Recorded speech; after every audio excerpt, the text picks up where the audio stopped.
Hi guys, welcome to another movie crew review. Today we'll be reviewing Better Man. The movie stars Robbie Williams, Carter J. Muff. You know what, guys? I ain't doing this. I've had enough of this musical crap. Screw you guys, I'm going home. Oh my god. Cartman, come back!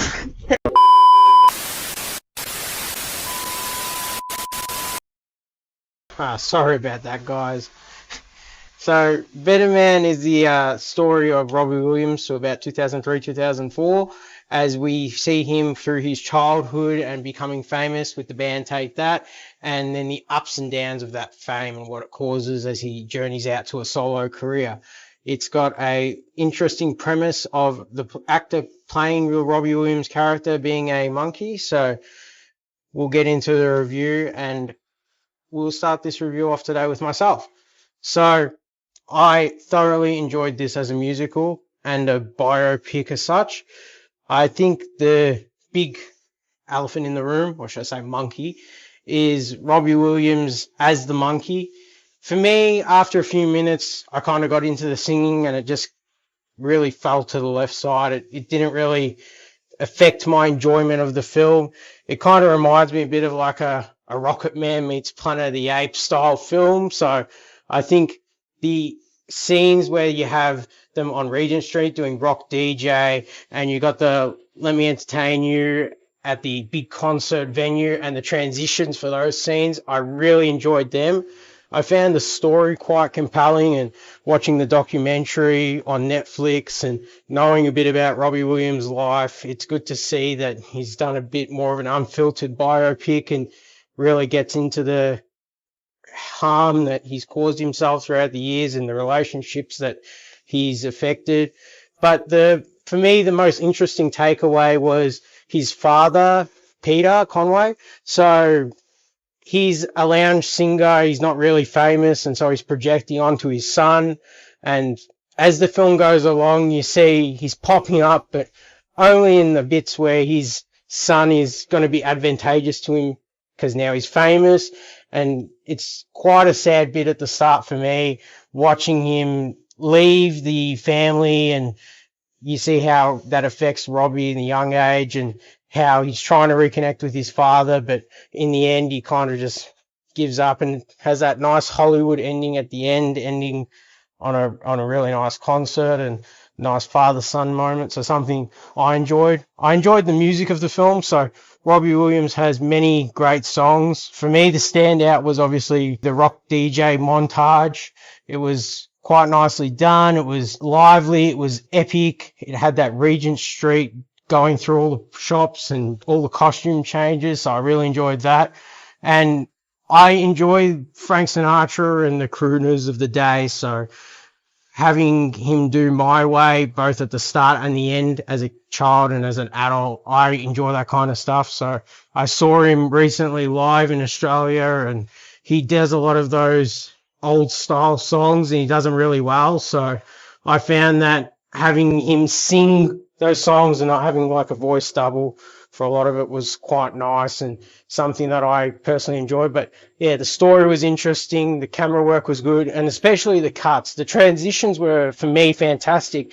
There's a scene where he's in a pool in his house and you're overhead and you see him on the water and it's a helicopter coming to pick him up, and then we zoom out and he's at the concert, and that's something that I thought was just, it stood out to me. It was really cool. But yeah, it's got happy moments, it's got sad moments, it's got a bit of everything. Cameron? Yeah, a bit like you. It did take me a couple of minutes to get used to the monkey being in our world.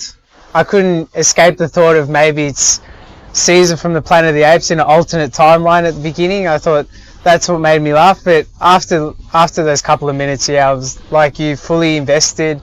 I thought it really portrayed him well, and the payoff for him being the monkey is you actually get Robbie Williams speak when he's in the teen and adult life. So I think his self-depiction is really what you want, because in a way we can have that, as opposed to like maybe comparing it to Bohemian Rhapsody. You know, you don't get Freddie Mercury be Freddie Mercury, you get an actor portraying what he believes and what his interpretation of Freddie is. So at least this way you get a real authentic look out at him and what he thinks and perceives himself. So I think that was really well done. But I agree with you in the sense it went down the more Rocket Man route of a biopic, which I enjoyed. I think the Rock DJ song compared itself well with the Saturday Night in Rocket Man. I think they were shot very similarly with the transition of them growing up and dancing in the street and stuff. But yeah, the musical aspect for me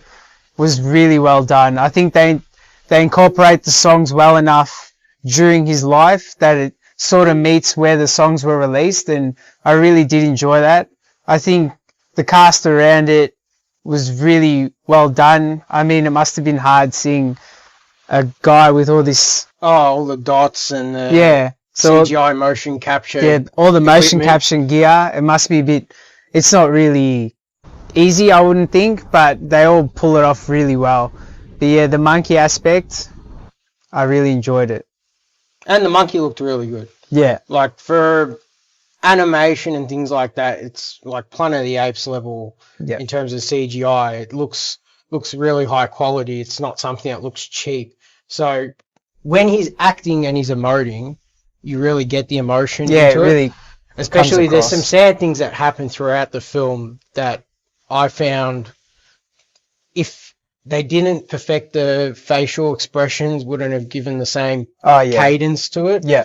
So that was something that I think is a credit to the visual effects team and what they've done. But yeah, the film's, it's a nice runtime for a musical, about 2:20. So yeah, it's something that if you want to go have a bit of fun and, you know, see the trials and tribulations of Robbie Williams' life until he kind of turns it around and comes full circle.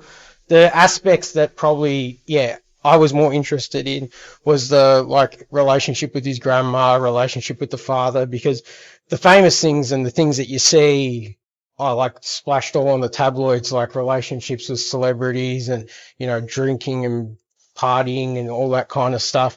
Like, you know about it, but you don't really know what the home life is, especially before he was famous. So it was nice to see that. But Robbie Williams is like a, you know, a real cheeky guy, a real fun guy. So in terms of a film, you knew it was going to be something that was raw, but had a good sense of humor to it. So yeah, and yeah, the Robbie Williams narration really helps it come along, because, like, you know, Rocket Man, Bohemian Rhapsody, I think if you have the voice of the celebrity or the person that you're trying to portray, it just gives it a bit more, not so much legitimacy, but a bit more connection to the person, if that makes sense.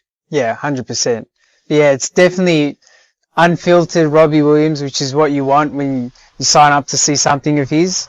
And for me, the standout was when they did the Live at Nebworth, because I remember watching that concert when I was young. I bought the DVD and just, I know it was a staple concert show that pretty much anyone who loves music needs to watch, because the way he conducts the crowd, it's very, very much up there with Freddie Mercury in terms of his crowd control and getting everyone involved. But I think the most intriguing shot was when he's fighting himself, the different aspects of himself. That was very Planet of the Apes-esque. And I couldn't help but giggle a little bit during that fight scene, but it was done really well.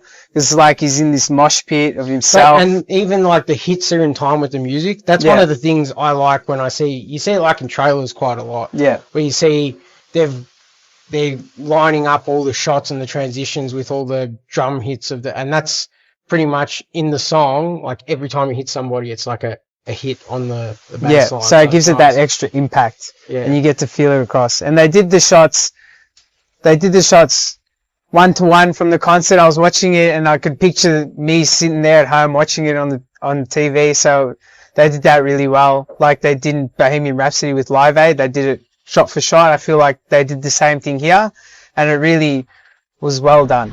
Yeah, and I mean, it was filmed here in Melbourne, so I think it's good that we get a Hollywood movie, if that makes sense.